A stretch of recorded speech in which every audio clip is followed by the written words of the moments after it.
My name is Colin Riley, and I manage the core technology group at AMD, which is responsible for developing and releasing the FidelityFX technologies that you see in games. Today, I'm going to present about FSR 3 before Hampus discusses the Snowdrop integration. So how did we get here? We released FSR 1, our spatial upscaling solution, several years ago. It was very easy to integrate with a single compute shader for upscaling, and it can be placed late in the graphics pipeline for performance scalability. The downsides are that it required a good anti-aliasing implementation to really shine. With FSR 2, we added the temporal element, and so it replaces temporal anti-aliasing in the game render pipeline. It is a purely analytical solution and open source with a permissive license.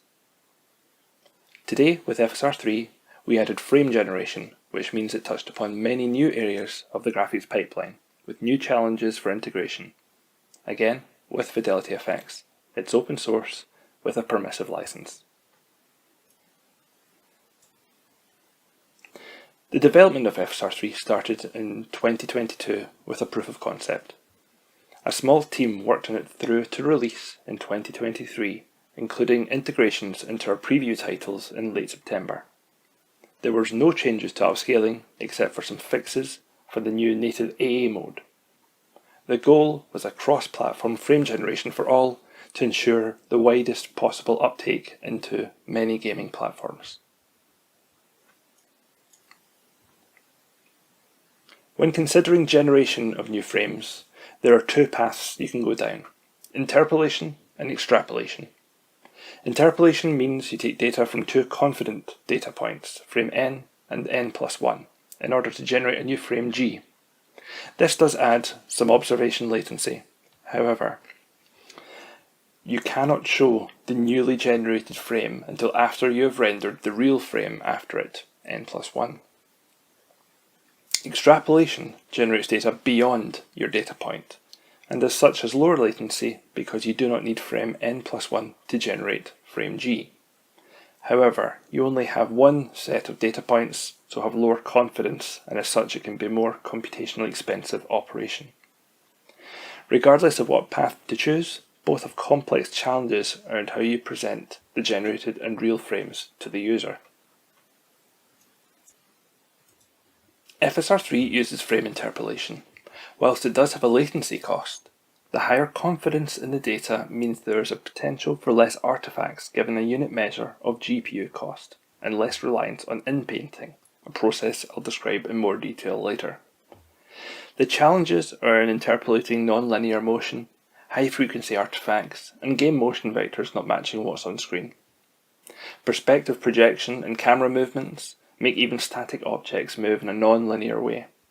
We can somewhat improve the results of approximating non-linear motion by ensuring our input frame rate is high enough, hence our guidance that 60 FPS minimum render frame rate for best gaming experience.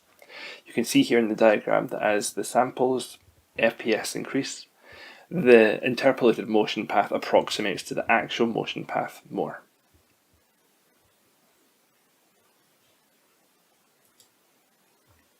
The latency aspect usually is commented on often, but from what we have seen, the latency cost should remain less than if the game were rendering at its native display resolution. We released this diagram last year highlighting where the FSR 3 frame generation latency values should exist. When running FSR 3 upscale and frame generation, the perceived input to photon latency should be within the range bound by if the game was running with only FSR 3 upscale on the low side, and then the top bounds would be running without upscaling or frame generation at the native display resolution.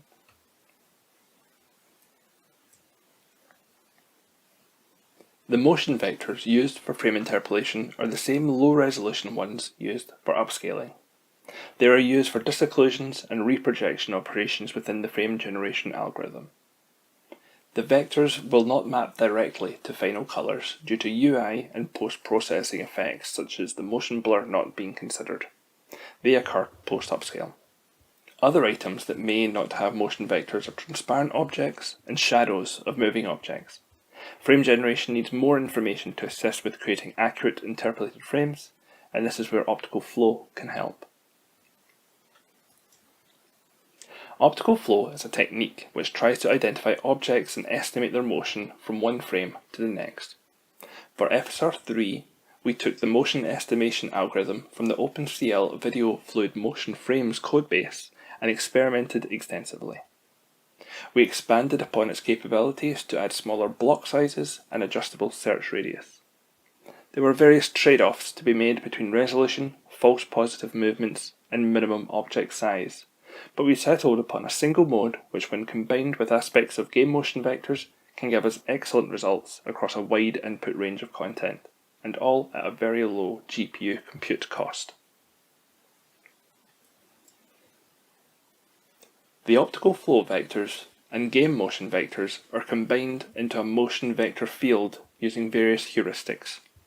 At its most basic, you can think of it as biasing more towards optical flow vectors when we have low confidence in the game motion vectors. We can test for confidence by simply reprojecting our colour sample from one input frame to the next and testing against the real frames. When using the motion vector fields for generating interpolated frames, we can get most of the way there to creating an accurate new frame. Now we have a good amount of data in order to generate our interpolated frame. We use the motion vector fields, disocclusion masks, reprojected colours, and then we inpaint any areas of low confidence by taking image data from a MIP pyramid that we generate. At this stage, areas of low confidence are mostly those where they are occluded in both the previous and next frames, so the algorithm makes a call and it's usually very hard to see any issues when in motion. There are issues that remain in areas around fast dynamic shadows and effects like vignettes. In the shadow case, you will likely see a double shadow effect rather than a solid line. We chose to focus more effort in FSR 3 on the user interface. From the start, we realised that artifacts on the scene is one thing, but artifacting UI would be the most distracting to gamers. UI can be easily corrupted. The game motion vectors will not map to the UI, and optical flow may be too coarse to help with the UI stability. So we chose to treat UI differently. FSR 3 has many different modes for compositing or redrawing UI onto the generated and real frames. We have a basic mode, which simply takes a render rate UI plane and composites it onto both real and interpolated frames. We also have a path, which takes a pre-UI scene as well as a presentation surface and tries to treat UI areas differently during interpolation. These can both work well but have downsides. They are both render rate instead of display rate, so may look choppy if the UI has animations, and it also restricts the effects you can use. If the UI has drop shadows with the scene behind and it's kind of blurred, these blends may carry over and show up as artifacts. For artifact-free display rate UI, we recommend using our callback, which allows developers to re-render on top of generated frame surfaces. This can yield smooth animations with no artifacts, but will take longer to integrate. The Unreal Engine 5 plugin has different modes of re-rendering UI, and it's best to refer to the plugin documentation for specific options available on that platform. Now that we have our generated frame, we now need to present it to the screen. For this, we need to introduce weights into the presentation system in order to pace the present calls. If we did not wait, especially in the vsync off case, frame generation can happen so fast that in many cases either a torn fully generated or a torn fully real frame would be seen, and gameplay would not be smooth. Adding weights without decoupling the game loop will introduce performance degradation, so that's what we do. Our frame interpolation swapchain handles this decoupling so the developers can integrate this quickly and identify issues. We have previously mentioned that graphical game overlays can impact upon our frame pacing and our presentation. Usually, you can run benchmarks without having the overlay present, and this is what we'd recommend when looking into FSR 3. There is actually a few more things that can break presentation, such as not running in full screen and using solutions that hook things like the DX12 runtime. We've seen these actively changing the sync interval and the tearing flag settings that we provide to present calls, which created stutter and frame tearing. The reason why these overlays can impact pacing is because they occur outside of our area of influence. Being cross-platform, we can only see what happens and account for it before the driver present calls. This is why we have these pacing weights in the FSR3 asynchronous swap chain. In these pacing weights, we can account for workloads like the UI callbacks, but any additional GPU or excessive CPU workloads that occur post-present calls may not be accounted for, so our timing of these weights can be thrown off. This can introduce stutter or even screen tearing, especially when running in variable refresh rate mode. The weights themselves are determined by a rolling average of the previous frame times. So this has been the hardest part of developing FSR3. Originally the plan was only to support legacy VSync on and off, but it was obvious that gamers really value variable refresh rates. During our implementation of this, we discovered it's not simply the GPU hardware that could have adverse effects on VRR, it's hardware scheduling, options in the operating system, and even two monitors supporting VRR, kind of the same sort of specifications, can have widely different behaviours. There are plenty of monitors as well, with refresh rate monitoring overlays, and we have found these to be sometimes inconsistent in how they work. We've created many implementations of frame pacing in order to test how they looked to gamers. We tested various scenarios, including different input FPS such as 30 to 60, 45 to 90, 50 to 100, 60 to 120 and above. We used metrics including our frame tearing indicators, frame pacing graphs, but mostly we relied on visual perception by real people, as this is fundamentally a personal question and many people can see things differently. Our testing included implementations producing frame time graphs like what you can see here. Some looked like a normal, non-generated frame time graph, some had wild frame time spikes, but the ones which stood out in the way, and actually the ones that we ended up shipping on GPU Open, looked fuzzy. They had a little bit more frame-to-frame variability, but seemed to handle changes in frame time from the game much better, which makes the difference when running on variable refresh rate monitors. And the goal really is to limit tearing, as well as present smooth experiences here. One last thing to note is where available, we saw that hardware scheduling can help with FSR3 pacing, so make sure it's enabled in your system for the best experience.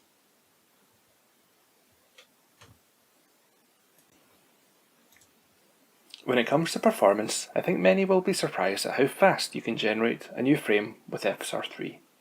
It's around 1.5 milliseconds for a 4K frame on AMD Radeon RX 7900 XTX, and that includes the optical flow passes.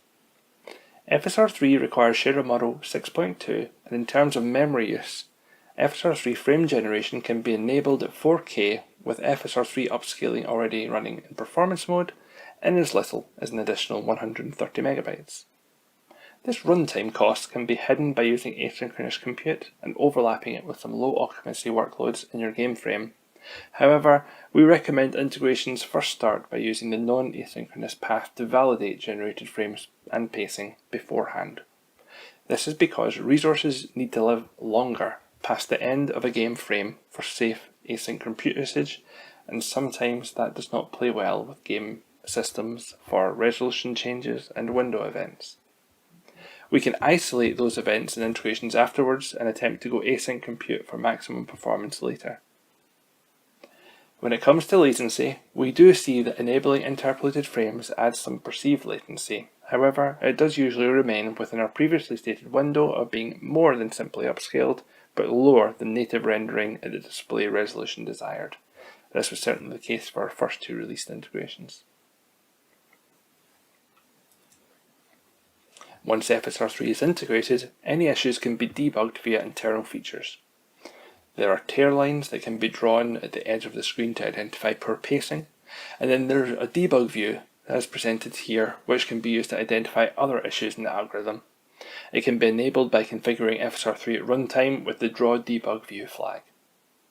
Interesting items are the game motion vector display, which should be able to show issues if you see the game items in motion that do not have motion vectors here.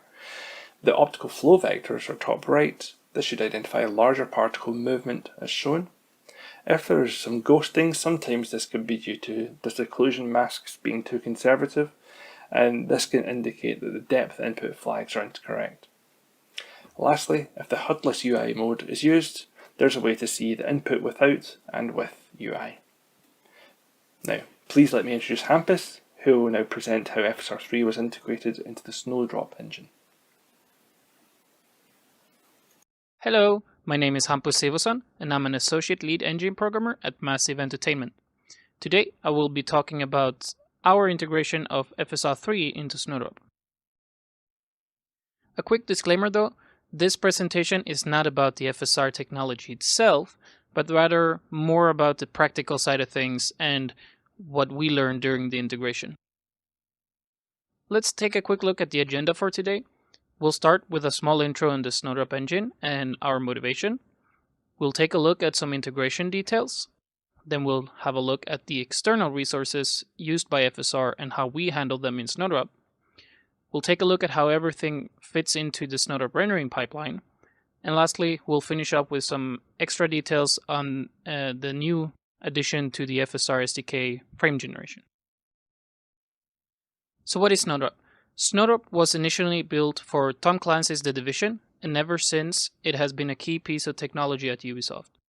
The latest iteration shipped with Avatar Frontiers of Pandora late last year, and this is also where we debuted the FSR 3 implementation. There is also a bunch of exciting upcoming projects using Snowdrop, so we have a bright future. Okay, so why do we look into FSR? Well, after The Division 2, we were looking for a performance solution to either upgrade or replace our existing TAA solution. This TAA already had an upscaling component, but the quality was not where we wanted it to be. In addition, we needed a solution that could be used on all our major platforms and to achieve a unified result. So we landed on FSR, actually FSR 2 at the time. But we liked the result so much that we made it our default solution for both anti-aliasing and upscaling, and this is true even today. And of course, we use it on all our major platforms. So let's look at some details then. The FSR SDK ships with two native backends, DX12 and Vulkan. Both of them are production ready and shippable. So you could essentially just integrate them and ship your game with them. However, for us, we wanted a bit more control than that. Snowdrop, as many other engines, have its own high-level wrapper around the platform-specific APIs. This layer usually contains a lot of extra functionality, tailored for the engine itself. So we thought, why don't we just use all of this functionality for FSR as well? Well, luckily for us, the FSR SDK provides a pretty straightforward way to hook your own renderer into the SDK. By using the FFX interface, you can override a bunch of functions to essentially take control over the entire SDK.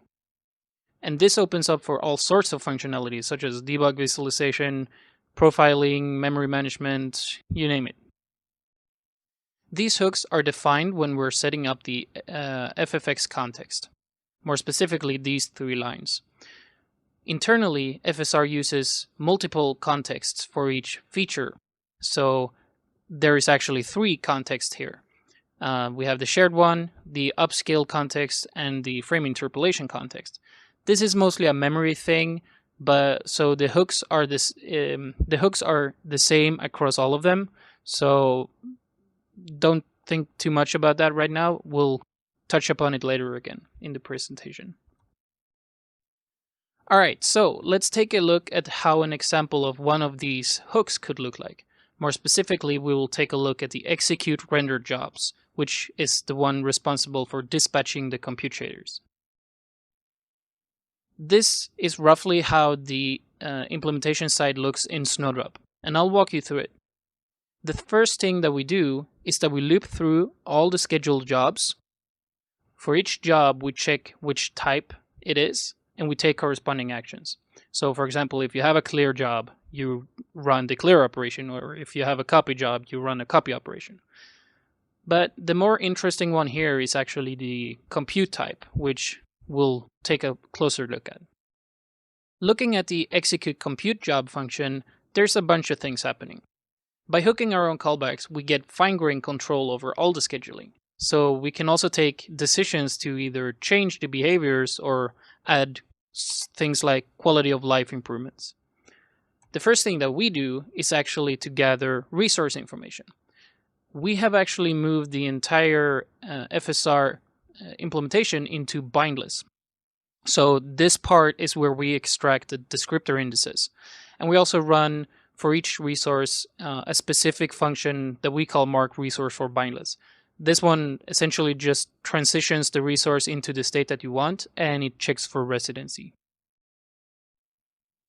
The next thing that we do is that we bind all the SDK provided constants. And then, of course, we bind our own constants that we added for all of the extra functionality, such as the bindless descriptors. And we also pack some extra metadata in here, which I will be touching upon later. The last thing that we do is that we set the shader state and we dispatch the shader. Of course, this is just an example. You can implement this functionality however you like and what fits your renderer. Let's move back to the callbacks and take a look at resources and pipelines. Most of the internal resources in FSR are created during context creation. The only exception is the external resources, which are registered in runtime. But we'll come back a bit to those later. For now, let's take a look at creating resources.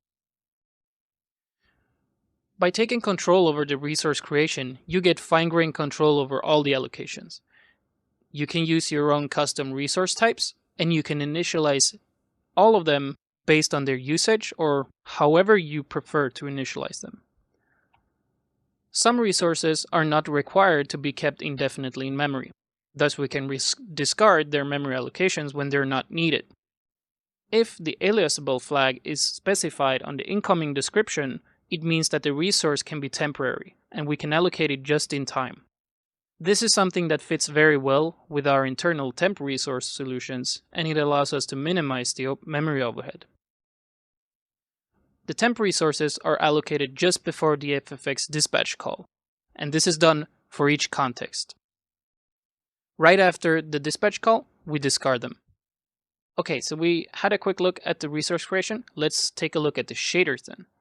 In Snowdrop, we use a custom intermediate language for shaders, which we call mshaders. It is roughly based on the HLSL syntax. However, FSR ships with native HLSL source. So naturally, we need to find a way to convert an HLSL shader file into an mshader file. Of course, during this conversion, we have the perfect opportunity to inject some extra functionality. Some of the extra things that we added were the bindless accesses, and we have a couple of custom loading functions that we run. FSR shaders also have a couple of shader options that can be specified on context creation.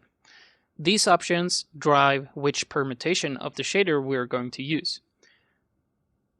These permutations needs to be respected by our conversion process as well, so that we have all of the permutations neatly converted and stored on disk. As I mentioned, we converted all resource accesses to bindless. This was done mainly to avoid running out of local registers, but we also saw a measurable performance boost on the CPU. Here's an example of how we handled it. Take the load input function as an example. And in the case of the FSR3 upscaler depth clip shader, we can see how the final shader would look like when it's resolved. Note how we resolved the defines and inserted a hard-coded index for the descriptor index lookup. So how does the actual conversion process look like then? Well, for each permutation, we first gather resource binding information from the native shader file. We need this to accurately bind the bindless information that I showed earlier.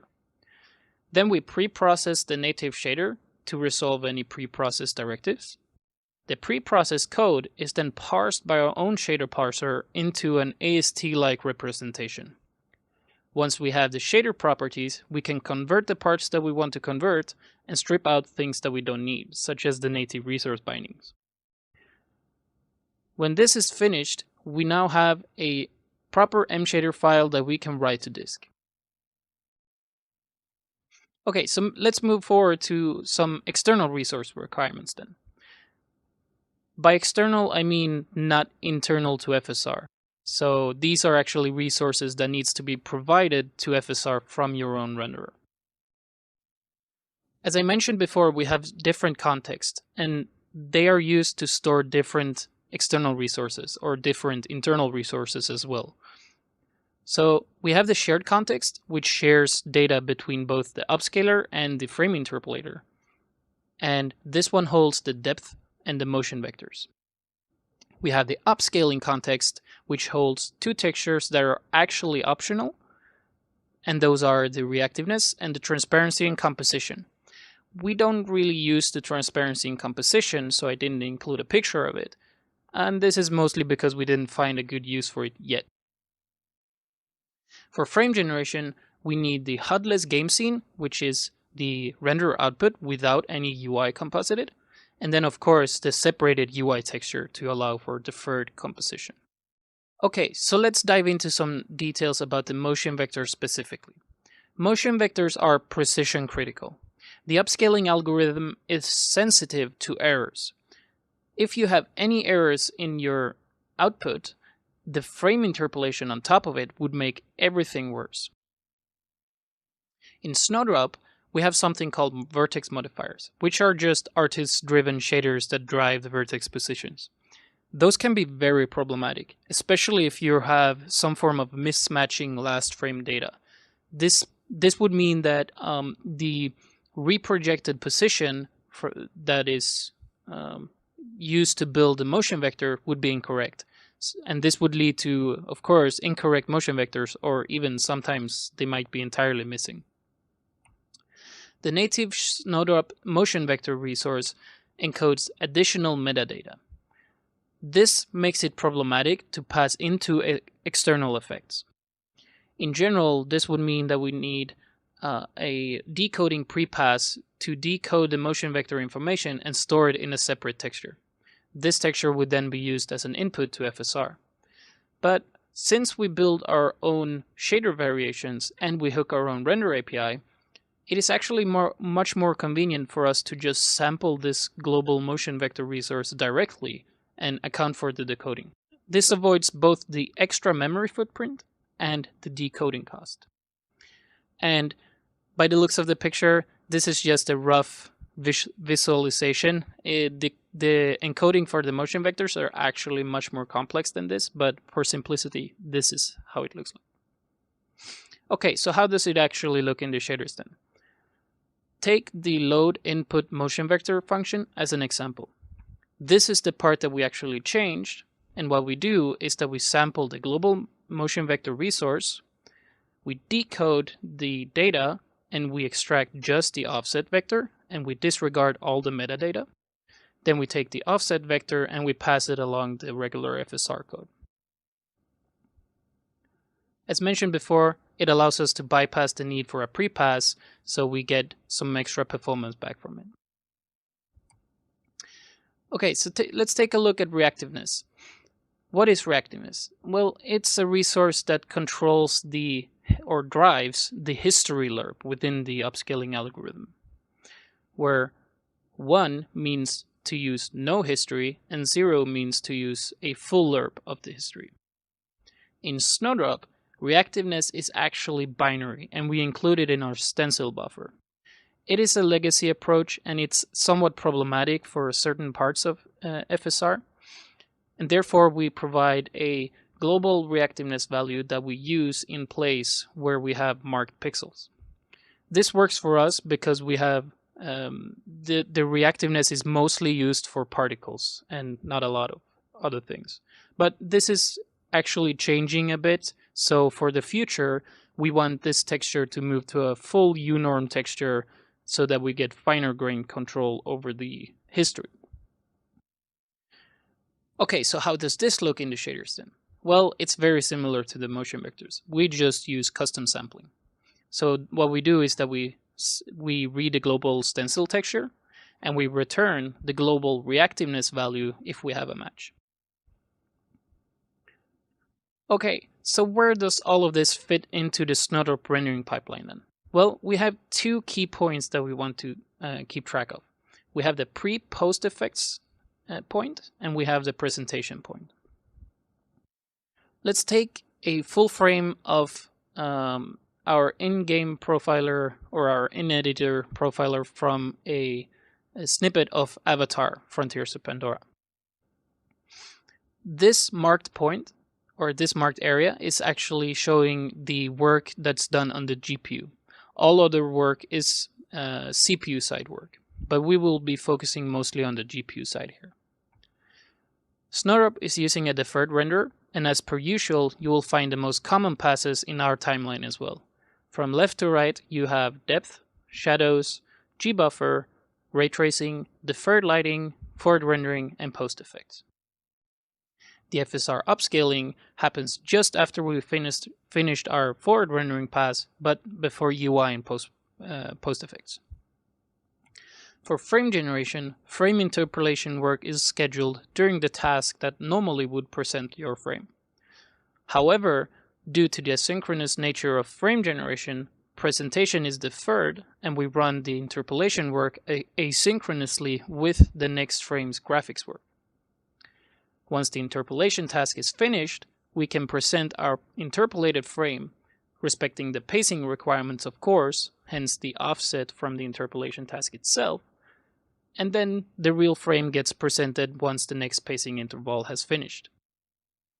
As you can see, our layout closely resembles AMD's visualized chart for the frame generation pipeline. Alright, so let's dive into some details about frame generation then. Frame generation is a technique that analytically generates extra frames. It improves the display rate and makes the game feel more fluid. FSR 3 ships with a frame generation swapchain, and that one works great, but it's built on top of the DX12 interfaces. To get better control, we actually decided to take the implementation one step up into our own swapchain wrapper layer. This also makes sense since we hooked the FSR API into our own render backend. However, it comes with the quirk that you need to do your own pacing, and frame pacing is tricky. Oh, and one more thing.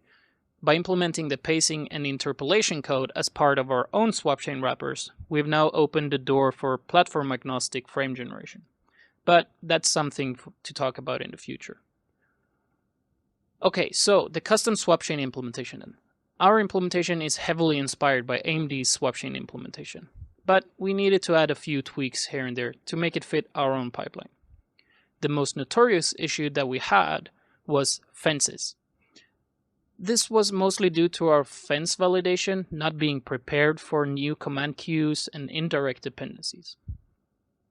Due to the fact that we wrap our fences in a very render task oriented way, we don't really have control over the fence values themselves, and thus we cannot either predict future fences, which is an idea you would want to use in this kind of implementation. So we actually hacked around it a bit by using temporary resources for offending fence validations on resources, and some of the validation errors we just ignored. The pacing thread needs to control the pacing of the frame presentation. So we have a specific thread that controls this pacing. Therefore, it also needs to introduce pacing stalls to ensure that we have an even distribution of all the presentations. The most accurate way of stalling is to spin lock. However, spin locking in itself can be problematic since it's using 100% of the thread until the spin lock exits.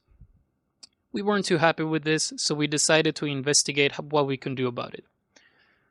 We tested various ways to sleep the thread to allow other threads to gain focus, but in most cases this was too inaccurate and we didn't wake up the pacing thread in time. The best solution we found was a hybrid sleep, which essentially sleeps in intervals. It measures each sleep to see how much it overshot, and then when we hit a certain threshold, we move over to spin locking for an accurate wake up. This roughly gave us an efficiency increase of 80% or so. On top of this, VSync makes everything harder. When you have VSync enabled, you have to respect the vertical blank. If you do not respect the vertical blank sync point, you might end up in a performance-degraded feedback loop, which means you consistently miss the vertical blank because the previous frame was waiting for a vertical blank that it could have hit earlier, in a way. To counter this, we actually use a separate thread to accurately predict the timings for the pacing stalls. So the prediction is not part of the pacing itself. The calculations are actually excluded from that timeline. So in a way, we can always accurately predict the vertical blank. Your custom swapchain implementation also needs to support a pass-through mode. This is to avoid having to recreate the swapchain whenever the frame generation is temporarily disabled. What it is it's just a presentation mode that does the regular present, using the frame generation swapchain. No interpolation is scheduled when this is enabled, so you don't pay the cost of any of the interpolation work. But when you do need to recreate the swapchain, it can be quite a challenge. We do it to minimize the overhead when frame generation is disabled, and you need to do this in a convenient place in the frame, because it requires a CPU to GPU sync. It also requires a full reconstruction of the swapchain object because you have to switch the command queue. If your application is running a third-party software that somehow hooks into the application, the third-party software might take a reference to your swapchain object and not release it properly, and it might throw you one of the errors, such as the one on the screen. If this happens, you have to abort the recreation and revert back to the original swapchain. So let's talk a bit about compositing UI in frame generation. There are mainly two approaches to how you can composite UI. You have full rate and half rate. Let's take a quick look at how a full rate approach might look like. Full rate compositing means that we run the full UI render for both the interpolated frame and for the real frame. This part of the flowchart is what I'm talking about. Note how we render the UI twice. For a half rate compositing, it means that we render the UI once, and then we use that result to composite both the interpolated frame and the real frame. And again, this is the part of the flowchart that I'm talking about. Note how the renderer is outside and we compose the result twice. In our approach, we were initially looking at the full rate approach. However, we quickly realized that the full rate approach would require substantial changes to our pipeline. Due to the deferred composition, it would force us to keep render data alive for longer than we usually do, increasing both the memory footprint and complexity. So for now, we simply went with the half rate approach since it's better fitted to our existing pipeline. However, it still came with a cost, and this cost is to keep an extra copy of the UI texture around for the deferred composition. We also have a bunch of UI elements that are blurring the background, and this can be very problematic when rendering in half rate because the background actually changes between the two compositions. As you can see in the image, it can create very ugly seams around the UI elements. So in the latest patch of Avatar, we simply disabled it because it wasn't contributing enough to make it important. Okay, so let's conclude. AMD's FSR 3 solution have been a complete game changer for Snowdrop. It helped us open up performance we previously didn't have while still keeping the visual quality on top. And on top of it, it has a really nice SDK to make the integration very seamless. I would like to thank everybody who contributed to the integration, and a special thanks to AMD's DevTech team for holding our hand through the integration. And of course, to everybody else I've bothered during the development, thank you. Thanks, Hampus. There's one small thing left to discuss, and that's FSR 3.1. We have spent some time in the upscaling and have brought some new improvements which should assist in the areas of temporal stability. We also have support for Vulkan, and Xbox developers will be pleased to know a version that supports Xbox Series will become available to them. In addition to general bug fixes, we now have the ability to separate FSR upscaling from frame generation, which allows for better interop with other upscaling solutions. Lastly, we are introducing the FidelityFX API, which will launch with FSR 3.1. This is an attempt to significantly lower our ABI surface and enforce DLL use across the board. This can unlock the possibility for upgradability of FSR 3 DLLs in certain circumstances, and it will allow for game developers to upgrade to new versions of FSR faster and with less code changes. We have integrated some upscaler improvements into FSR 3.1, which includes internal changes to how we deal with high and low frequency signals as to make better decisions in the algorithm. This should allow for better preservation of detail, whilst trying to reduce temporal instability and ghosting. In the example shown here, we see FSR 2.2 temporal instability being improved greatly with FSR 3.1, along with a reduction in ghosting. This footage was captured at 1080p in performance mode. We give thanks to our partners for allowing us to use and show these examples of upscaling improvement.